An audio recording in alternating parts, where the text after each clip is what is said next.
Hey there, listeners. This is Carrie. And Mackenzie. Before today's episode, we want to remind you that the content in this episode is not intended as medical advice, diagnosis, or treatment. The use of the information on today's podcast is at the user's own risk. Listeners should contact their doctor or other qualified medical providers for medical advice. Now roll the intro. Thanks for listening. Please enjoy.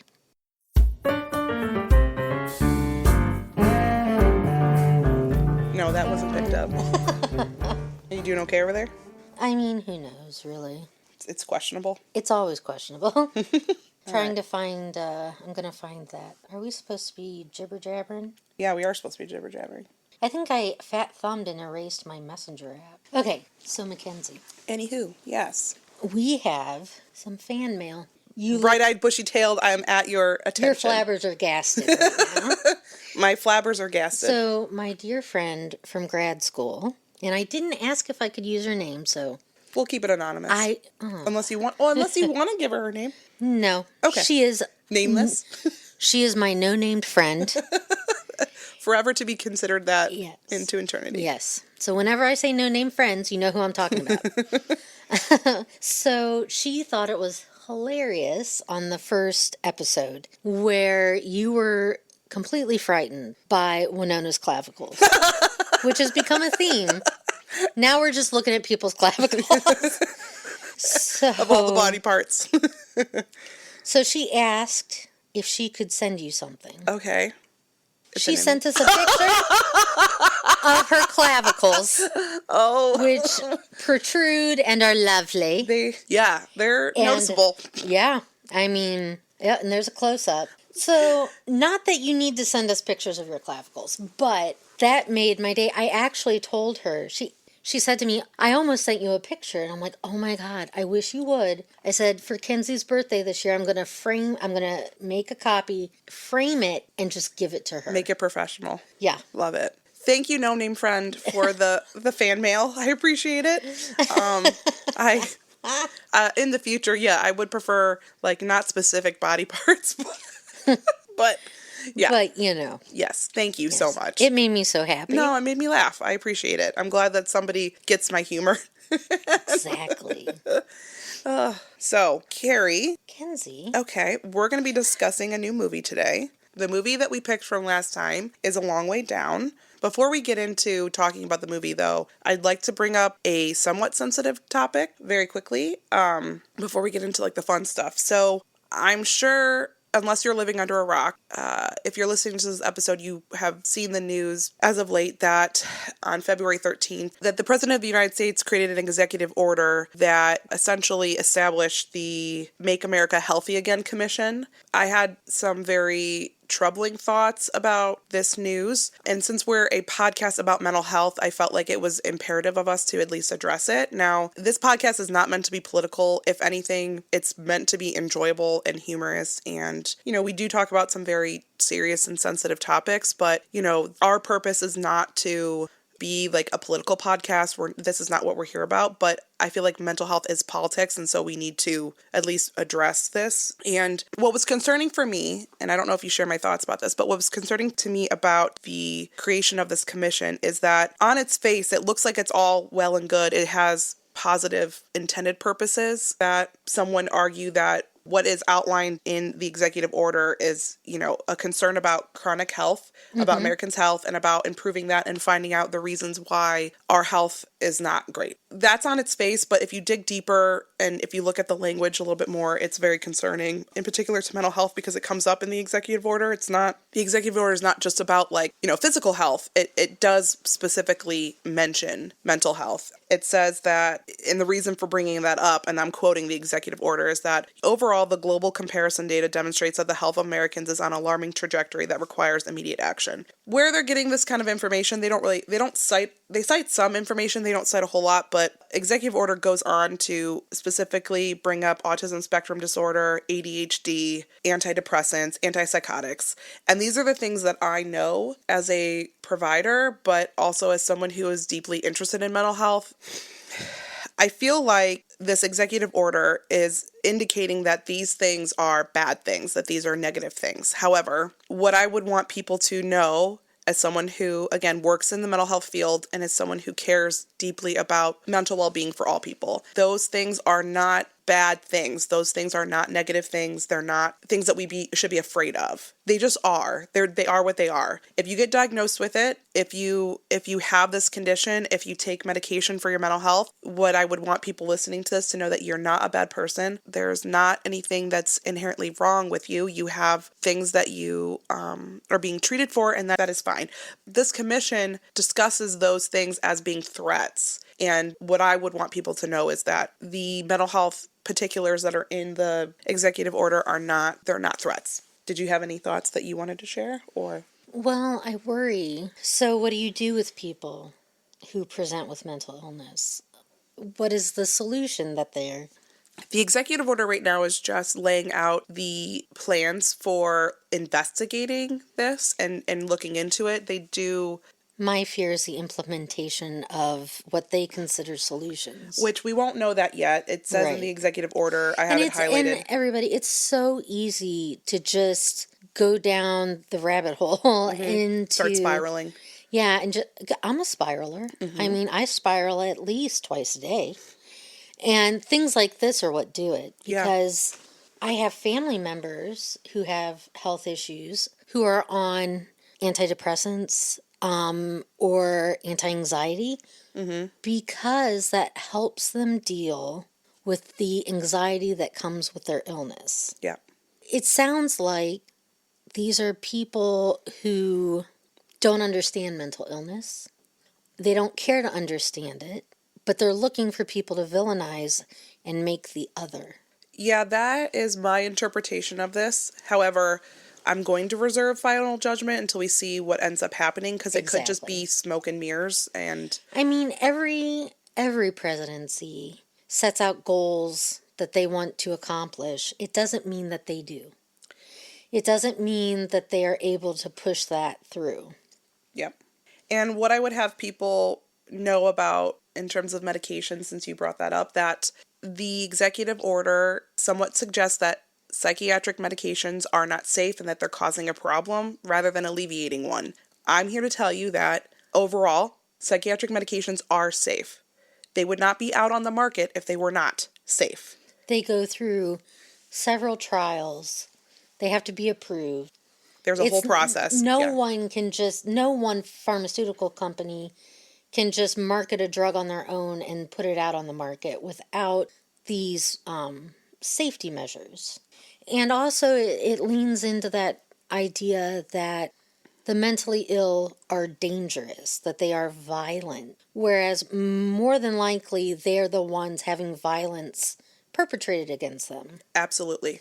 In my experience, people with mental illness are usually the victims of crimes. They're usually the victims of abuse and stigma, and that is one of the things that we're trying to do with this podcast too, is to break stigmas and break down misinformation, disinformation. We're trying to, as much as we're able to, give accurate information, representation, things like that. I mean, you and I try. And to give a voice to those who absolutely will never get the chance to sit on a couch and luckily put their ideas out into the world. Well, we're talking about these issues through movies, which it gives us a way to do that without talking about people's real experiences, because I don't think that's something that you and I, other than our own experiences, can really give a voice to. So we use these characters, we use these stories to talk about these things, but I felt like it would be remiss of us if we didn't at least bring that up. And we might bring this up again, because I'm going to be watching this as a person heavily vested and interested in what goes on with this Make America Healthy Again commission. So I might bring it up again in a later podcast. But again, it's the purpose of this is not to get political, or to scare anyone. Yeah, I don't want to scare anybody. But just keep calm and medicate on. Love it. Thank you. I just came up with it. You're so clever. I love it. Okay. So let's move on to the movie then. Okay. So A Long Way Down. Now, had you ever watched this before? No. I selected it, didn't I? Who selected it last time? You did. I did. When I from it the out of the jar, the jar of movies. When I selected it last time, I have never seen this one. It was your suggestion for our movie list, and I'd seen the trailer. Like I've been interested in watching it. It was just never something I had the inspiration or like the moment. I'm like, oh, I'm gonna sit down and watch this. So It always shows up on Prime around Christmas. well, And I'm like, it must be because of the New Year's it's setting. the New Year's Eve setting, yeah. But Yep. I'm like, is this what we're calling a Christmas movie now? Right. It's, I guess, holiday movie. Yeah. It came out in 2014. It's got a lot of great people in the cast. So good. I mean, Pierce Brosnan, love him. He plays a jerk really well. You know what I'm He saying? really does. You know, I first fell in love with Pierce Brosnan as a 5-year-old. Yeah. Remington Steele was his television show here in the States. Yeah. With Stephanie Zimbalist. Yeah. And it was brilliant. I loved it. He's my second favorite James Bond. So he's After who? after Daniel Craig. I mean, Of course. He's ultimate. Like, and I'm sorry, all of the other James Bonds. I'm sorry, Sean Connery. I'm everybody, all the other ones. Timothy Dalton, We Hardly Knew You. I know. It's just one movie, right? Timothy Dalton, I think. It wasn't great. Yeah. I don't think I've even seen that James Bond. But yeah, it's Daniel Craig for me, then Pierce Brosnan. But, he's in a lot of good things. But Toni Collette is also in this movie. When did you first see Toni Collette in anything? I can't remember. I want to say one of her movies that I really liked, and I forget the name of it. It's the one with Cameron Diaz. It's the sisters. In Her Shoes. In Her Shoes. Yes, that's a great one. I'm not bringing anything up right now. I first became a fan. She's from Australia. Uh-huh. And I think it was her was it Muriel's Wedding? Muriel's Wedding is just... And now that I've thought about that. She was so honestly, young in that. That's something... Maybe we should add to the list. That should be added to the list. Yeah. It's such a good story about how you're raised and how you feel about yourself. And how... I'm not going to get into it. Just ignore all I just said about that.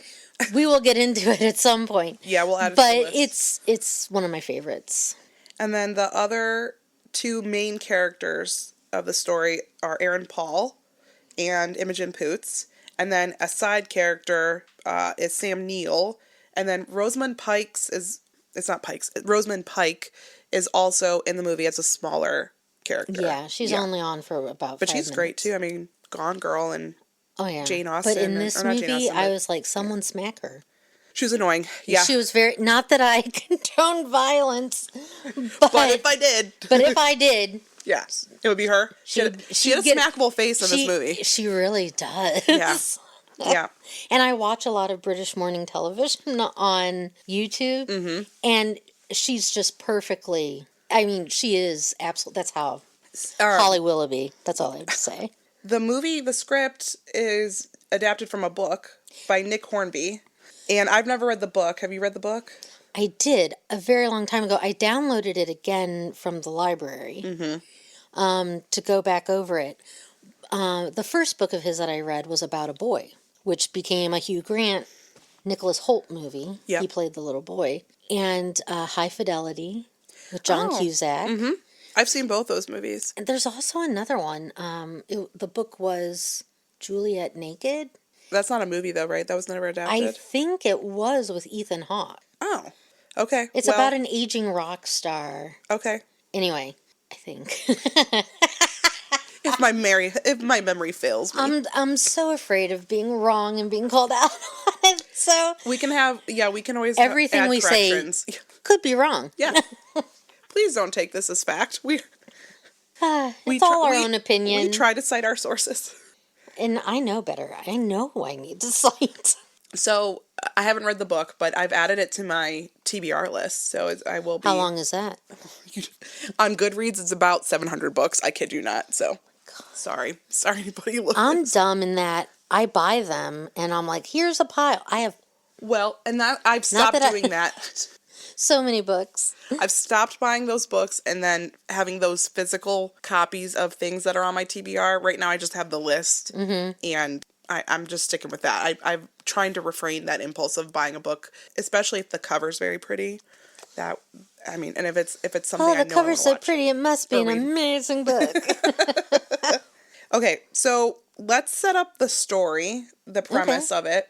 So the premise of the story is there's these 4 main characters. I would say they're pretty all equally represented in the movie. Oh, yeah. Yeah, so it's... They do a good job with that. I did like that setup in like the transitioning between That's perspectives. how the book is set up, too. I figured, I was going to ask you if you had read the book, if that's how it was, but I liked that part of the movie. So the 4 main characters are Pierce Brosnan's character, Martin Sharp. There's Imogen Poots' character, she's Jess. And then there's Toni Collette's character is Maureen. And then Aaron Paul's is JJ, otherwise known as John Julius. We find out his name at the end, but he's referred throughout the movie as JJ. And they all meet up on the top of a building because they've come there on New Year's Eve to commit suicide. It's a favorite suicide spot. It's they call it Topper Tower. Which is just Yeah. gonna go to Topper Tower and top myself. If you haven't gotten the indication yet that this is a dark comedy, that's pretty much what it is. For a dark comedy, though, I more found it more joyful than anything. It's lighthearted. It's about connections. Yes. Yeah. Yeah, but it talks about a very serious topic, which is Yes. suicide. So, And it caused me to go on a deep dive last night when I typed in favorite suicide spots in London, England, and I got a list. right. Wikipedia has a list of the world favorite suicide spots. do you have that list? Are you prepared to? I can tell you what. I can tell you for London, the London Underground is... in front of the train, probably? Yes. It's a favorite spot. Yeah. There were cliffs somewhere, but also the London Bridge. Mm-hmm. Oh, yeah. It seems to be historical sites where... Maybe there's meaning. Maybe there's just Yeah, availability of but access. Yeah. in the article, they also put down the statistics for completed and failed. Oh. It was a dark time here yesterday. I'm like, I probably shouldn't be looking at all this. Your rabbit hole was morbid last night. Yes. My algorithm is a scary place. Whoever's monitoring your internet traffic is They're like, just leave her alone. Just don't go near her. They're like, do we call somebody for help? Yeah. Speaking of, before we go on, let's just take a moment and talk about if you are someone who thinks about suicide and has had thoughts, whether they're very intense or not intense, but what I want you to know is there is a lifeline. There is a number that you need to call if you are experiencing suicidal thoughts, suicidal intentions. The number, which is great, it used to be like a more complicated national number, but you can just call 988. You can actually text 988. It's a number that you can text and it will go to a call center. Where I work actually has a hub of the national line. So it goes to a local resource. It's not just like someone who's in another state. Everything is going to be local to you. I don't know how it works. It somehow, someone at work could probably explain it to me, but it funnels the calls and the text to the place where it needs to go. So, my question about that. Yeah. Because, I've read little things online of people saying, yeah, but if you're texting or calling, they can trace you and come and get you, even though maybe it's not as severe, you just need to talk. Yeah, I think they have that capability. However, if we're going to err on the side of caution, if you are in dire straits and if you're in that very dark place where you're thinking about that, I think it's better to have that access and have that knowledge then. Because the thing is, these people who are on that phone line are trained. So they're trained to be able to detect things about their caller, or they're able to detect things that people are writing in text too about whether this is something that is more serious or if someone is just questioning or confused or needs, like you said, to talk to somebody. And I also think, how great is that for underserved communities who maybe don't have a lot of psychologists or maybe they're rural, maybe they're miles from any sort of medical. So I think that's great that they can, they might, whoever ends up picking up that call will be able to tell them where they need to go. But also telehealth has helped with that, I'm sure. Yeah, absolutely. It's made a difference for sure, especially since COVID. If you are someone who is having suicidal thoughts, I wanted to briefly talk about warning signs of suicide. So these warning signs could apply to either you or someone you know. If you have concerns, again, like I said, reach out to the national line, the 988. The American Foundation for Suicide Prevention, on their website, has a list of very common warning signs for suicide, and I wanted to read those off really quick. So, the warning signs are something that you should be looking out for. The sharpest concern is if there is a new or changed behavior that is related to a painful loss, event, or just a major life change in general. If a person starts to talk about killing themselves, I mean, that seems pretty obvious, right? But if they start expressing feeling hopeless, if they are using phrases, words, language that are indicating that they have no reason to live, if they're communicating that they feel like they're a burden to others, feeling trapped, there's unbearable pain, whether that's physical or psychological pain. Some things that they also might be doing is increasing their use of alcohol and drugs. They might be looking for a way to end their lives. So if you come across somebody who's researching something online that you get concerned about, these are things to be looking out for. People who are withdrawing from activities, if they're isolating from family and friends, sleeping too much or too little, visiting and calling people to say goodbye, that is usually a big one, and giving away prized possessions, aggression, fatigue. Those are some things to look out for. I wanted to address that, so great. And it's good for everyone to know, whether you struggle or not, to know some warning signs, because you might see that in loved ones. Yeah, and then you get the help that you need, which is a lot of what the movie is about. It sure is. Okay. Where do we go from here, Carrie? Well, I think we need to give a bit of Martin's backstory. Yeah. Maybe the backstory of everyone, and then get into the action. Yeah, that sounds good.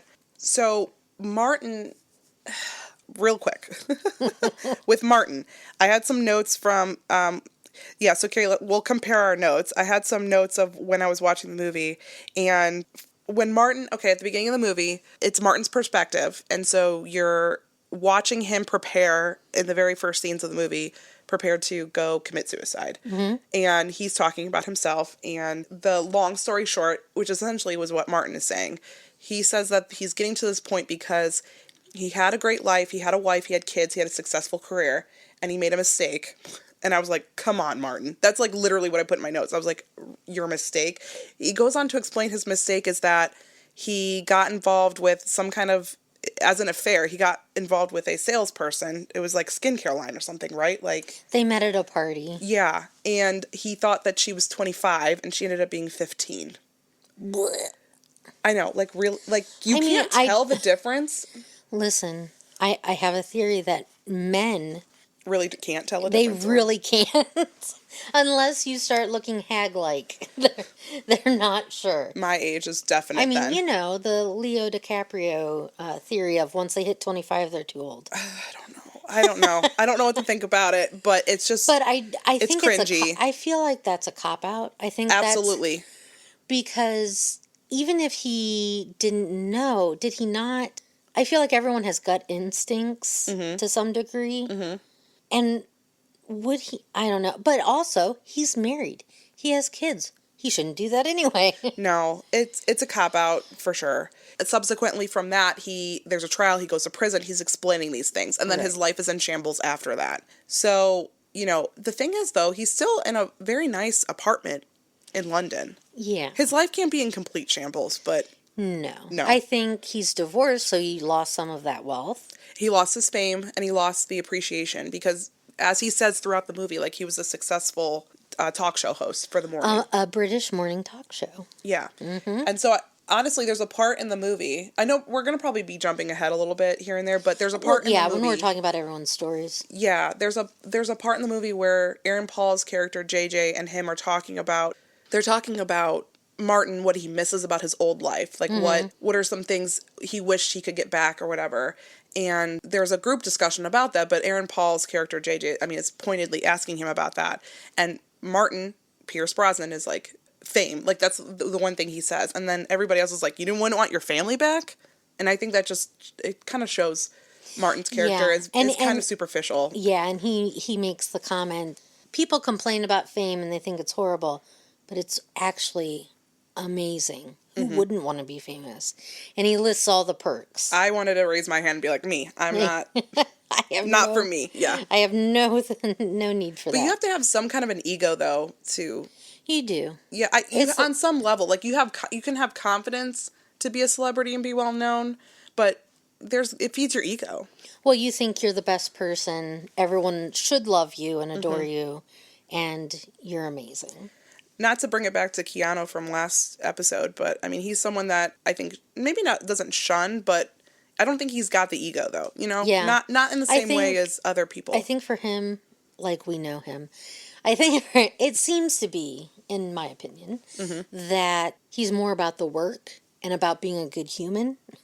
And by the way, I completely regret the way I said Keanu in the last episode. Did you say it wrong? I'm not. No, I was just a little too excited and giddy. My 14-year-old self took over my body, and that's what happened. You were possessed. I was possessed by myself. The ghost of your past. Yes. Ghost of Christmas past. Ghost of Carrie past. Yes. So that's Martin's backstory. JJ's backstory, since we brought him up, is he's one of the characters that we don't know. He's the one we know the least amount, I think, about. Yeah. And so he's American in the film. And in the book, too, I think, right? His character's American. So, you know, what we learn about him is that he is a musician. He's been in unsuccessful bands. They showed promise, which is probably the most horrible thing for anyone to have happen. Yeah. Is to show promise, and then it never went anywhere. Exactly. And he's in London now. He's working at a pizza place. He's a pizza delivery person. And he came to London with his band. Yeah, but I think that's the extent of what we know. Yeah, and they broke up. That's all we know. Yeah. So that's his backstory. And then Imogen Poots' character, Jess, her backstory is she is a daughter of a Parliament member. Yeah, he is the shadow secretary. Oh no, so he's in the Home Office, isn't he? Or he's so that means he's in the minority party. Yeah. After the elections, and I think he's the shadow secretary of education. Okay. Yeah, I think that sounds about right. Yeah. So he has a very visible presence in the country. So whatever happens to their family, the press covers. Absolutely. And let me just say here that my nickname for Jess is Hot Mess Jess. I love it, and it fits. Girl is a mess in the movie. She gets it together at the end, but holy smokes. When we first meet her, she comes through the door on that roof. Oh, yeah. Do you know what she says? I wrote it down. She says, "Get out of the way, fuckers." And she just takes a running start towards the edge, and Martin catches him. Yeah, because he set up this ladder. Because it has a suicide barrier. Yeah, it's got barbed wire. Yep. I mean, if you don't actually fall in the right way, you'll just be killed by the barbed wire. Yeah. And she's great. On my deep dive, I also looked at several suicide barriers. Oh, did set up at these different sites. Stuff we never thought we would look up ever. And I'm like, oh, suicide barriers. Yeah. The Golden Gate Bridge has a huge one. Yeah. Yeah. I mean, that makes sense. That's got to be like one of the, if not the most, was it on your list in the U.S., the top suicide? Yeah. And there's a poet Wendell Berry, who threw himself off the Golden Gate. So that was, when I was in grad school, we were well versed in how all of our favorite writers died. It's a requirement of grad school. Yeah. It is. And then the other thing about Jess that I was wanting more in this movie, Jess's older sister Jennifer disappears. That's like part of her backstory, right? Is that never found. I was like, where's the sequel to this movie where we find out what happened? Where is Jennifer? My true crime feelers were all like, like what happened here? And then part of me was thinking like, we're gonna take a huge turn in this movie where they're gonna go find Jennifer's killer or find her body or whatever. At least find where she is, but she's like okay, and no, it didn't go that direction. We never find out. We don't, and that left me That left me longing, Carrie. Were you unsatisfied? I was unsatisfied with that part. I mean, it was great, but I was like, this is a good setup. Where do we go from here? Okay. It's just more lighthearted, heartwarming stuff. No, this is not what I want. Well, I think what I liked about the movie, you don't necessarily see anything about the trauma except for Maureen. You know exactly why. Yeah. But the others, you're given that as that is what has happened and this is where they've ended up because of that. Right. It's by their word. So, Yeah. I mean, Jessica, yeah, she's Jessica, right? Jess, JJ, Martin, they all are talking in the movie in their perspective, their voiceover, giving their narrative, right? And Maureen also gives a narrative, but like you said, hers is a little bit different because you actually see her life, which is she's a mother, a single mom to a adult son who has, we don't know what his condition looks like is. cerebral palsy. Yeah. It's severe. Like cerebral palsy, or he could have had, I've seen like adults who like are, if they're able to like grow up from infancy, if they had like a stroke in infancy, like I don't know. Oh. But I think the cerebral palsy makes more sense. He's contracted in places, so his cerebral palsy would have been considered more severe. Yeah. Nonverbal. And nonverbal, yeah. So she is the only caregiver in what looks to be a studio apartment. Yeah, there's not a whole lot. No, and you see her life as all of this pressure of caring for this person who has this very severe medical condition and, has all this medical equipment, and she's everything for him. So when we find that out, what was your reaction to Maureen? Were you like, what in the world? How dare she? So I was thinking, I got from I want to talk about the opening scene of this, like the opening scenes, because it's just so funny how they end up together in a little weird family. I love it. Honestly, I was thinking to myself, the first 10 minutes of the movie could have been a short film and then just ended it there. It was great.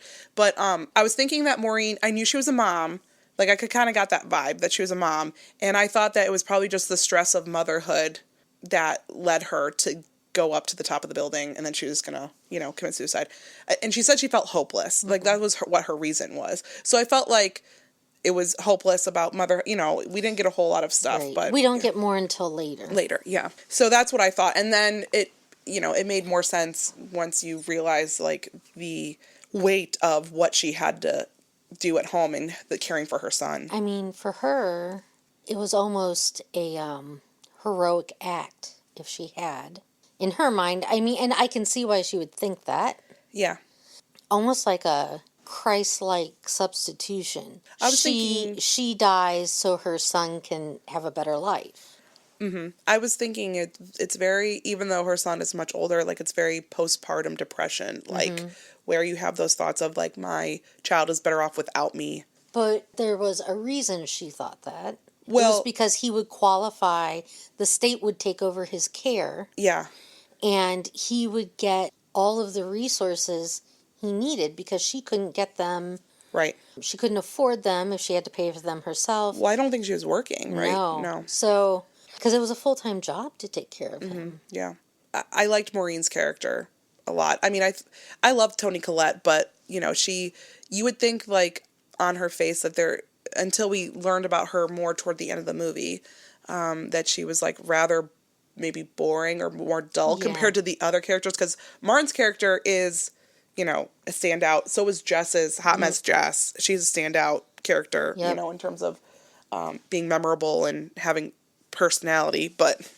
Well, and when after they meet at the top of the tower, let's go back to that. Okay, yeah. And then we can move on. Yeah.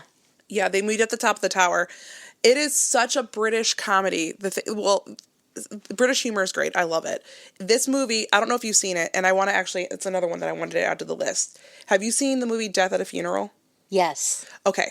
This movie seemed very similar to that, in that it's taking a dark subject and it's making it humorous, and it's very dry. And the fact that Martin is up at the top of this building, he's on the ladder, and he's having his one last cigar, and then Toni Collette's character, Maureen, comes in and is like, are you going to be long? Like, and can I borrow your ladder? She didn't expect there to be a queue. Right. for the tower. Yeah.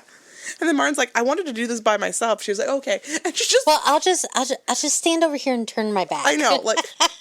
And then when he's like, I can't, and he gets off the ladder, and he's like, 20 minutes in, it's yours, and she's like, I want to do this by myself, too. Like... I don't need an audience. No. And then Jess comes in, bursting through the door, and Toni Collette, and like you said, Martin saves her because she's making a beeline. She's going to jump off that building. She is ready to go. She's yelling the whole way. Yeah. Yep. And then Aaron Paul's character, JJ, shows up after they've gotten her. Did you get the feeling that he had been on the roof this whole time just watching? He just, like, popped up out of nowhere. Like, yeah. Because he was over, like, on a higher I think you're right. I think he was hiding. Yeah, he was like, these people need to get this over with so I can get it over with. Right. That scene is great. And then from that, from the scene, what happens from that, oh my God, how do I want to say this? From that moment of where they all decide, okay, we're not going to commit suicide at this point. Martin leaves, and they all kind of leave too. But then he gets in his car, and then he sees Maureen. He picks up. My notes were like, Martin's just picking up everybody tonight. So, and what cracked me up is that Maureen is standing in the rain. Yeah. And he's like, get in the car, Maureen. I'll take you home. No, the bus will be by in 10, 15 minutes. And he's like, get in the car, Maureen. Yes. He's giving her like somewhat of an olive branch, like he feels bad. And then they see Jess. Mm-hmm. Is it Jess? Or then is it it's JJ? It's JJ and then Jess. And he's picking up all of them up in the street. Oh, they see JJ because his motorcycle doesn't work. Right. It's not starting or whatever. And so, yeah. And then they're all in this car. And Jess is like, blabbering on. They're all talking about their reasons. Wanting to know everybody's reason. I know. And you can tell she's on something. She's on some kind of a drug. She is not high on life, people. No. Maybe a little bit, but it's definitely drugs too. Well, I don't know. Can you be high on life and wanting to jump off a roof? We know that she's high on life throughout the whole movie. Like, she's just on another level. But, definitely drugs for that scene. And she asked Maureen something about, like, how many cats did she own?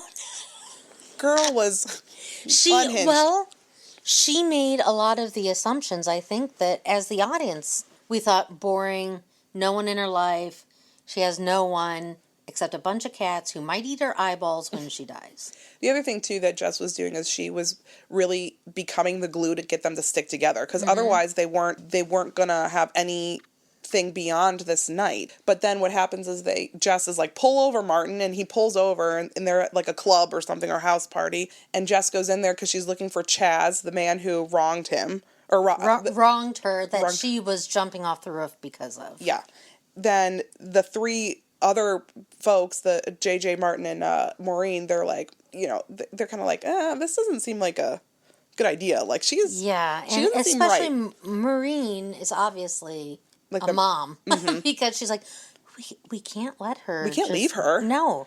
So Martin just everyone ends up splitting up. I think that was JJ who said that. And Maureen was sent to the bathrooms. Mm-hmm.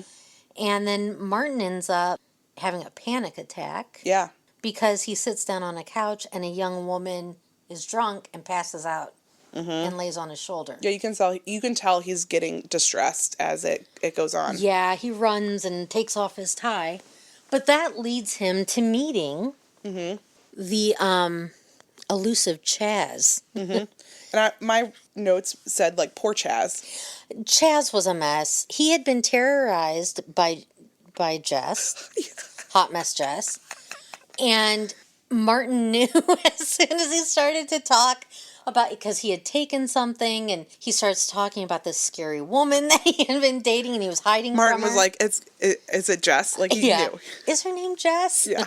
And Chaz he wants to bolt right out of there. Yeah. But that's when JJ comes up. Maureen has made it out into the alleyway that Jess has OD'd. Mm-hmm. So they end up at the hospital. They do. Like, I mean, how many strangers, like, yeah, it's like, oh, that girl I didn't know OD'd, guess I'll go home. I think we look at it, you and I, from this perspective as, like, would we really do that? But I've heard of people doing stuff like that, because essentially what I was going to bring up is that whole sequence in the beginning of scene after scene of setting this up, that they're kind of so well done. It was very well done. That was my favorite part of the whole movie. Actually, was the first 10 minutes. Like I said, could have been a short film, but what I wanted to bring up was that it kind of trauma bonded them. Yeah. Yeah. I mean, that is something that no one else that they have in their lives have had that experience. Mm-hmm. Right. So it would be a bonding experience. I think there was some... Am I wrong in thinking that Jess's dad, who is played by Sam Neill, later on in the movie says that she's, like, attempted before? Am I wrong? I'd have to go back and rewatch the movie, but I feel like that wasn't her first attempt. My recollection is that she had tried before. Okay. Well, and it seemed like she was... And I don't think it's necessarily... It's not because of Chaz. It's because of her sister missing. Yeah.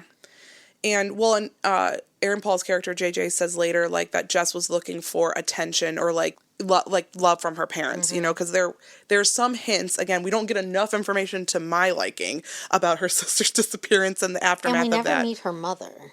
Briefly at the dinner table. Yeah, but... Yeah, no. She's just a non-entity for the most part. My understanding is that Jess's character was probably the one that was most intent on dying that night, not just because she like wanted to bolt off the building, but because when she comes to at the hospital after they've done whatever they did to revive her, we don't get really details about that, but she comes back out and she thanks the three of them for coming to the hospital to be there with her, and she admits that she took some pills. We don't know what pills, but it sounded like she was like intentionally trying to OD, and then she got it in her head too that she was going to jump off the building. I think kind of like with Daisy with Girl Interrupted, where there was two ways of wanting to kill yourself. I think Jess was really intent on it that night.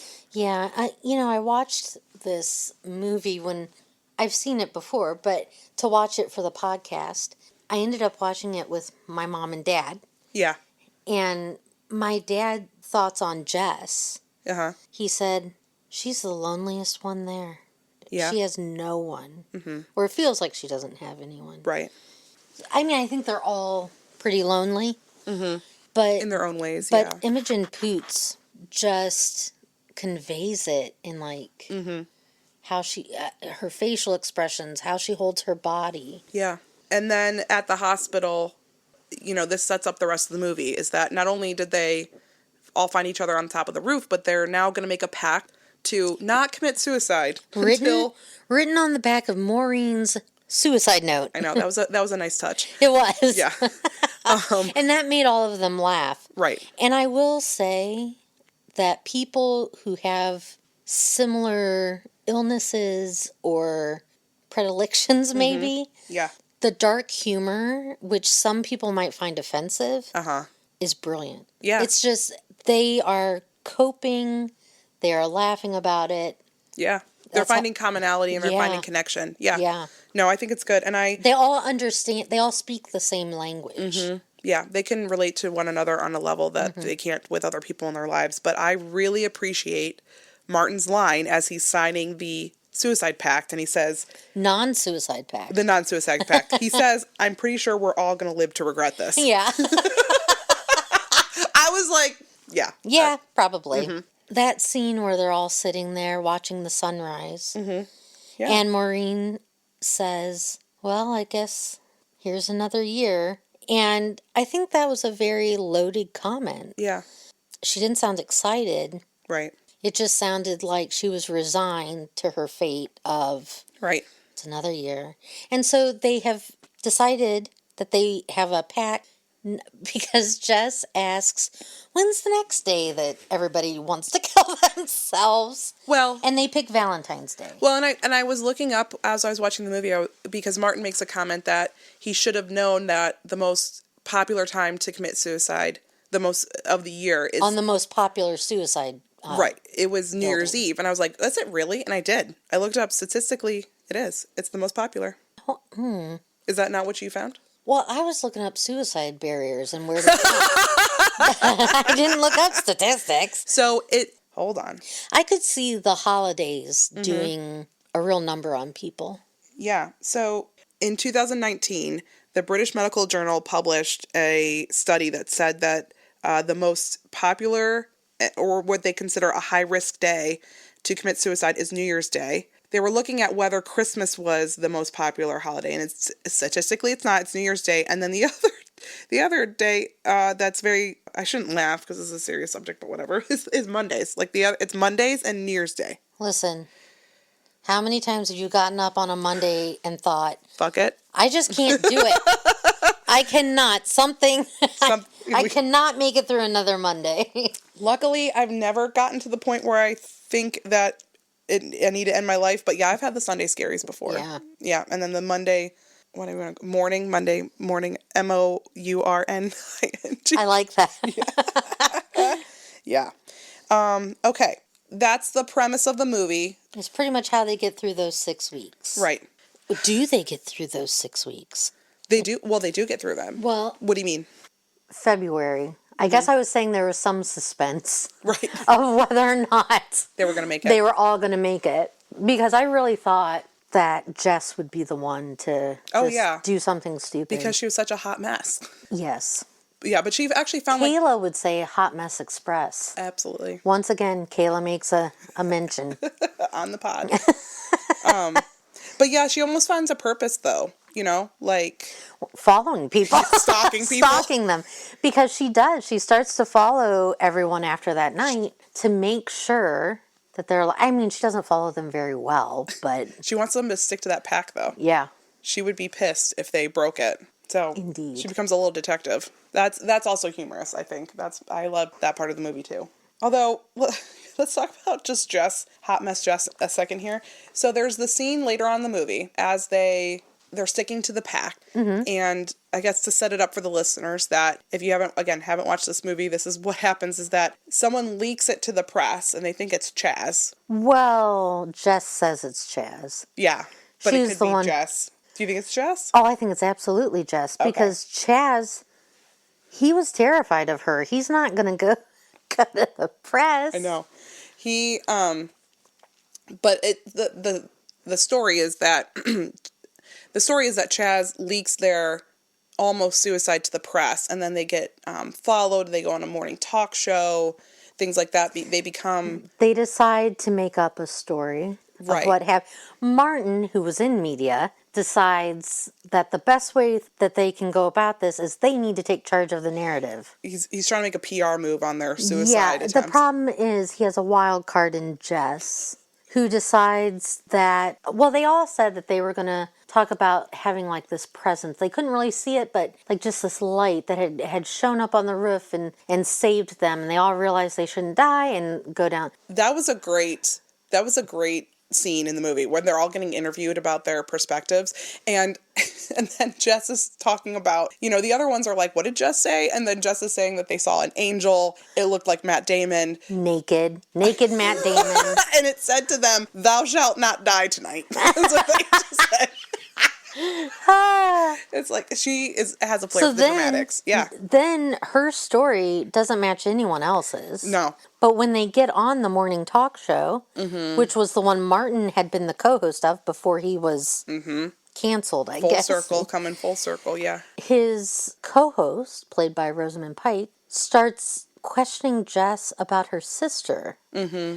And yes, that was inappropriate. They weren't there to talk about it. And Martin even calls it out. And, of course, Rosamund Pike is just like, oh, my old co-host is trying to tell me how to conduct an interview. A redeeming quality of Martin to try to take the focus off Jess, right? Because he can tell she's upset. Well, and I'm sure he would rather have the focus on himself. Probably, but not in the way that Rosamund Pike's character is. I don't even know her name, but... And you know that the media is absolutely that vicious. But it was still surprising to me how cruel she was and vicious. Yeah. Even after Jess said, I don't want to talk about this. Maureen has an amazing story. JJ has an amazing story. And it was like she could sense that blood in the water and she just went after her. Mm-hmm. Yeah. And so it gets shut down, basically. And then they go on this trip, Martin's suggestion to get away from the media, right? They go on this trip. And then when they come back, it'll all be over. Right. It will, no one's going to be talking about them in a week. I wanted to bring up Jess's response, though, when they're sitting at that table and they're having that discussion about, like, the 3 wishes. And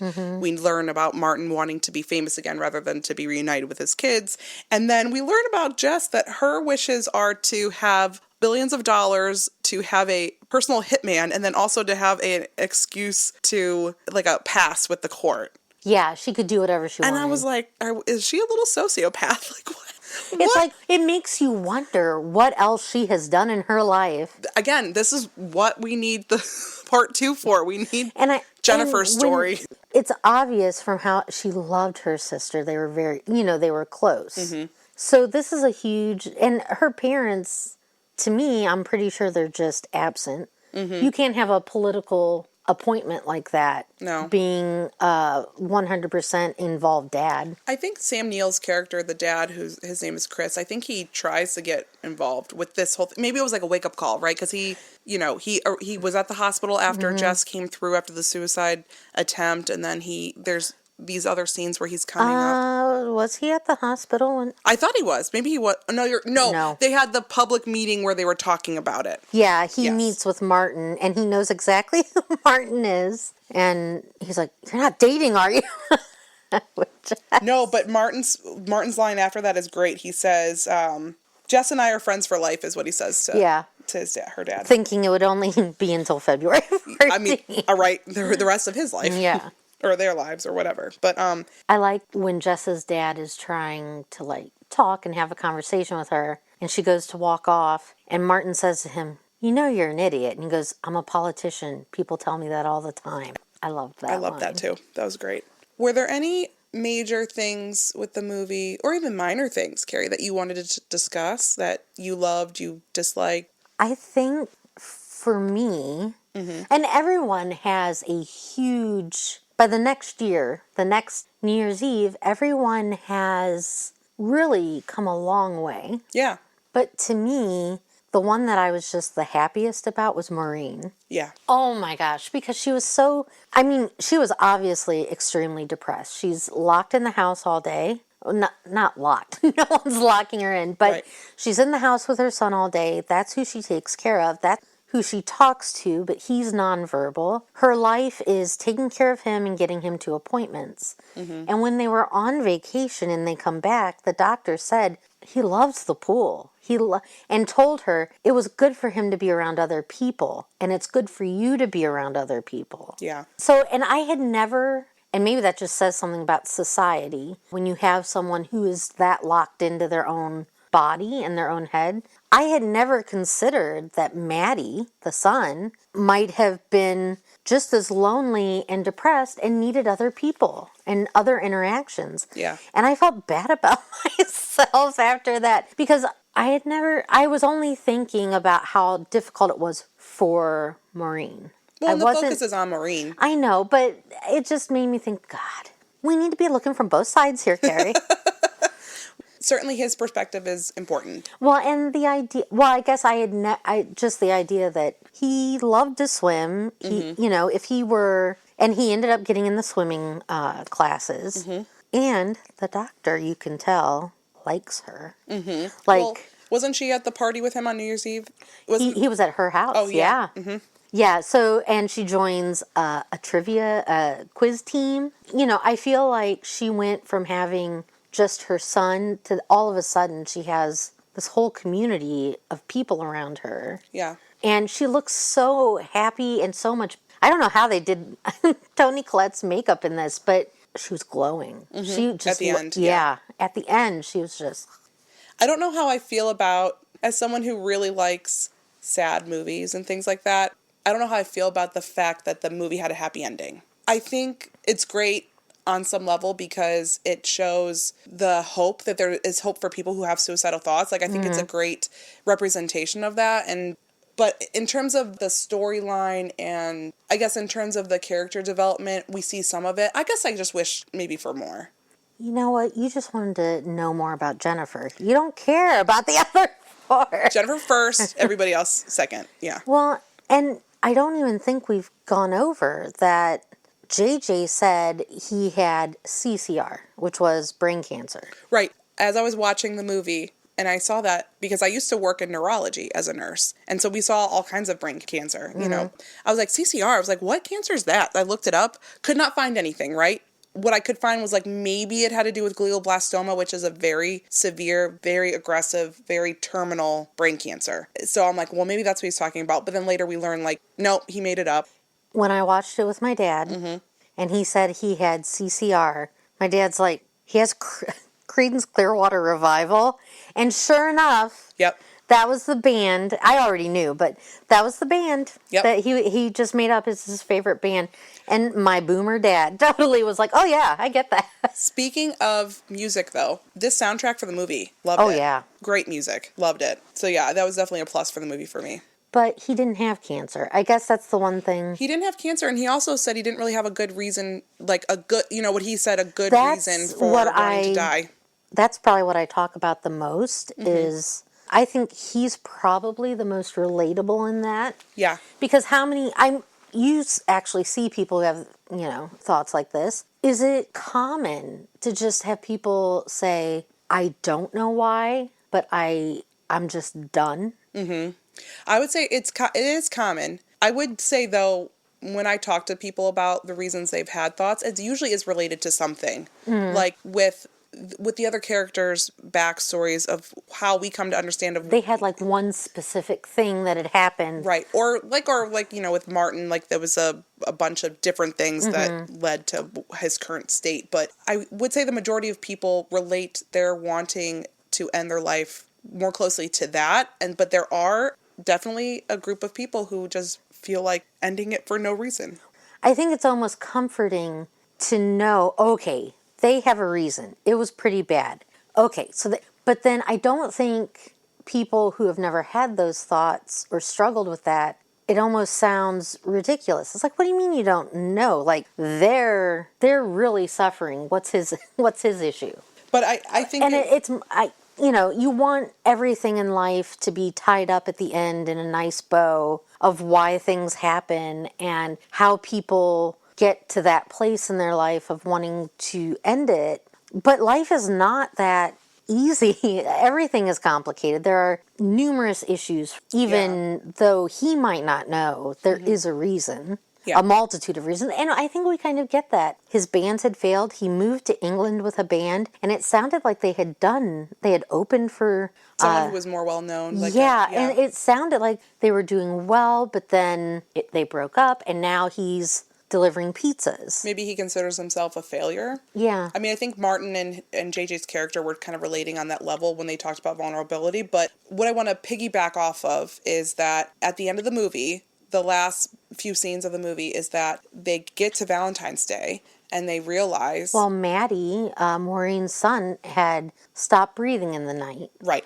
And they hadn't spoken since vacation because Maureen was the only one who came home without a black eye. And I said, Maureen will never go on vacation again. Yeah. That's what She'd never flown before. She was really upset about leaving Maddie and worried that he would be upset when actually he had a great time. But all the other characters had black eyes because there was a big brawl when they realized that Jess. That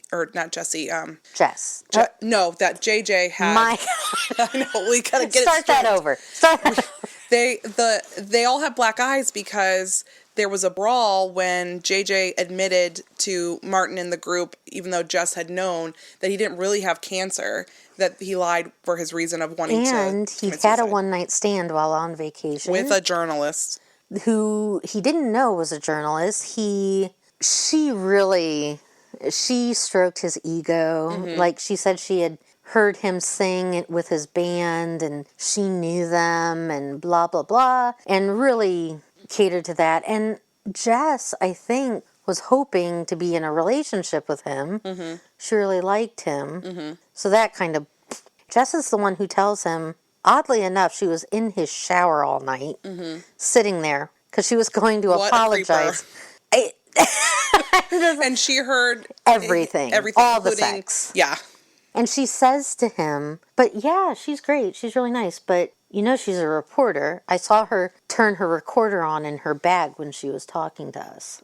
Talking to you. And he is not, okay, I'm going to say this, it's going to sound horribly sexist, but he's a dude who needed to do dude things. Right. Well, and he was probably a little flattered, too, that this Oh, he person was. knew. And if he had really thought about it, what are the odds? Right. Two bands that didn't last long that broke up. But she was reading his bio, probably. Also, that, I think, is one of the reasons why he is so depressed, is that he never got anywhere with that, and to hear that someone was impacted. Mm-hmm. And then to be let down when it was all a farce anyway. Yeah. So then they disband as a group. Well, like and Martin was a real shit on vacation. Oh, Martin's a shit half the time in this movie. But he was so full of himself, and he and JJ had rooms next to each other, and they were on the balcony. And Martin, and I wanted to smack him about the head, is that very violent today. He said about Maureen, he said, can you believe Maureen actually likes this place? She thinks it's nice. I've stayed in much better, more... It's the cheapest place It's the cheapest place I've stayed in like however many years. And first of all, don't talk about my Maureen like that. It just seemed so degrading, like he was putting her down for that. He's not a very likable character at moments in this movie. No. But I guess we are all unlikable characters every once in a while. I think it would be too wrapped up, too with a bow on it if his character was likable. You have to have somebody who's a little unlikable. I mean, even Jess is a little unlikable in the movie because she's just off her rocker. The only one who I think stayed likable the whole time was Maureen. And even JJ, I don't know, he was fine. Yeah. But it's to him that they go and try to stop from committing suicide. Because everyone shows up for her. Even Jess shows up with her dad, and they had gone to look for JJ. Well, because he didn't show up to the hospital, even though they had called, and they knew that was weird. So Jess and her dad, the shadow secretary, go to the Italian restaurant that he had been working at. Her dad almost fights the owner, and that was just... That cracked me up. I thought that was the funniest thing. Yeah. Her dad is in no way able to fight. No. He should just keep his mouth shut. But you can see how they now have a relationship. She would have never had him come with her. Not before all this, yeah. But it was to Martin's point, though, because they're up on the top of that roof. They're trying to get JJ to get back from the ledge because he's going to They finally figure it out. Right, but Martin makes a good observation that, JJ's talking about how depressed he is and how he doesn't have a reason for wanting to, but Martin says, yeah, your reason is you don't want to be alive. That's your reason to die, is you don't want to be alive. And it's just as simple as that, right? So, Carrie, you've seen this movie how many times now? Honestly, I've only seen it 3 times. This was my third. And this is my first time watching it. I'll probably watch it again. So, do you love this movie, Carrie? Do you like it? Do you not hate it, or do you hate it? I love it. You love it. Okay. This is one that I love. I love the characters. I love how they interact with each other. I love the character development. Yeah, even Martin being a shit. I even liked that. He added some spice to the mix, I guess. But the story is great. And I know it sounds like a sad, and it is a sad topic, or a harder topic. But I think that they balanced the humor and the devastation of wanting to end your life. Yeah. I think they did a great job, and I'd be friends with them. I don't know if that means I'd have to end up on a roof with them, but... You might, if you're going to be one of their besties. Yeah. Which I really like that about this movie, that what they were lacking at the beginning of the movie, which was support and some connection and understanding, they achieved that by the end of the movie. They have a family. They do have a found family, yeah. But I definitely liked this movie. I don't know if I would say I loved it. I'd maybe have to watch it again to make that determination, but I definitely liked it. Mm-hmm. I would watch this movie again. Was there anything else you wanted to talk about? That is such a shrink question. Before our session ends today. Yeah. No, but I'm anxious to pick the next one. Yes. Okay, so it's your turn to pick. All right. And we got to get the ASMR content still. You have to make sure you shake it in front of that microphone. Listen, sister, I shake it all the time. All right, you do it. Shake it. Oh, I know, right? Carrie, what will our next movie be? Okay, drum roll. The Three Faces of Eve. Oh, another one that you added. Yeah. Lovely. And I've only seen it once, and it was quite a few years ago.